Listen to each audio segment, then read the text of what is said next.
I'm Ben-DeNoon, and you are watching Israeli News Live. We are dealing with breaking news coming out of Eastern Europe from the Ukraine, and it is inevitable that a third world war is at the door. It is at the door here in Eastern Europe. We're going to kind of cap off some different information and give you some of our own thoughts of what we think will transpire as these events develop.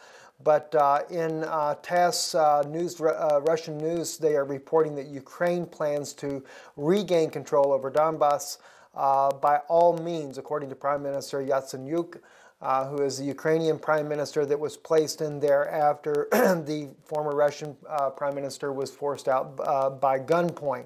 According to the article here, it says Ukraine intends to restore peace and regain control over the southeastern Donbass region by all means. Prime Minister Arseniy Yatsenyuk said on Wednesday. He said local elections should be held in the Donetsk and Luhansk regions. The elections should be honest and democratic, otherwise they are useless, the Prime Minister said. Lavrov calls Kiev's decision on Donbass special status gross violation of the Minsk Agreement. According to the Minsk Agreement on February 12th, there was to be self-autonomy for eastern Ukraine, for the Russians there. And it seems that Russia is willing to go along with that, but it is quite obvious that now that the Ukrainian people, as far as the west part of Ukraine, has NATO support, and the United States, along with 11 NATO allies, are sending lethal weapons and training into Kiev, it is very obvious that Europe and the United States are willing to engage in a war with Russia. It won't be just the separatists who are fighting for self-autonomy in the Donbass region, but it will literally turn into an all-out war with Russia. There's other reports too that Russia is definitely stepping up its own military activities in the eastern parts of Europe, including Latvia, which we know Latvia recently received a bunch of tanks from the United States to include in its own arsenal, as the United States is beefing up all the different Eastern European countries in order to engage in a battle with Russia. And as we know, Russia has already stated that if it feels that it is threatened, even from conventional warfare, that is not going in their own favor, they will use nuclear weapons. Let me read to you this here. This is from the Moscow Times. It says, NATO fighter jets intercept Russian planes over the Baltic. This was reported by Latvia. It said NATO has been forced to scramble fighter jets to intercept half a dozen Russian planes flying over the Baltic Sea.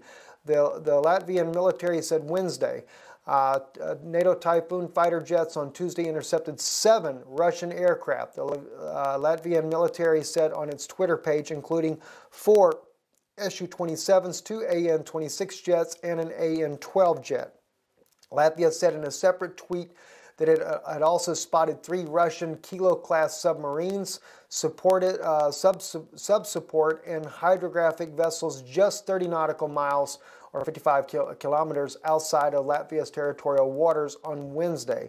The report comes a day after Latvian military identified a Russian naval ship just 28 nautical miles from Latvia's territorial waters, and 2 days after it reported 2 Russian Kilo-class submarines at least 27 nautical miles from its naval coast, according to the Twitter post.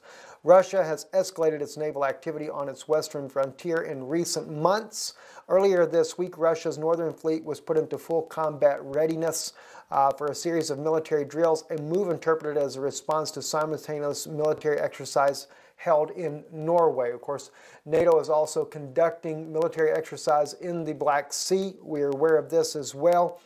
And it appears to be that one of the things that Russia may do once this war begins over Ukraine is that Russia may even launch an invasion on the United States. It would be something that would certainly catch the United States off guard, because it's quite obvious the U.S. is trying to keep the battle away from their own border in the European stage. It keeps America safer that way, but Russia could, and in fact, attack the United States from a different angle in order to draw the attention away from Europe. And of course, at that moment, or even beforehand, we may see that Iran will get Hezbollah to engage Israel from both the Lebanon and the Syrian borders, because Israel's ally, the United States, will be quite preoccupied with the fight against Russia in Europe. This is one of the reasons why we see that World War III is inevitable. And quite frankly, it is interesting that what the Obama administration will do to keep the American dollar from collapsing during their own administration. They're willing to start wars, create conflict, and just really spread this all over. But no doubt they're not worried, because the Vatican would like to see the New World Order get started right away, and the Vatican will be the financier of a New World Order. And this is one reason why NATO and the United States are willing to fight any battle that the Vatican declares is needful at this time. And it's quite obvious that the Vatican was the push behind the coup in Ukraine. And certainly Russia has stepped in, even though they have been to the Vatican to show their own allegiance to the Vatican. But it is quite clear that it is not as rosy as it appears to be. And Russia also has put in anti-missile batteries in Crimea. They have strengthened a tremendous amount of military buildup in Crimea, because they realize that naturally, if Ukraine is planning on going back to the Donbass region and trying to take control of all of Ukraine, they eventually will also want to take Crimea back as well. This is one reason why Russia is not going to back down. In fact, it is going to escalate. And it appears to be that this may spread beyond the borders of Ukraine, especially in the case of Latvia. We're seeing the Russian presence there.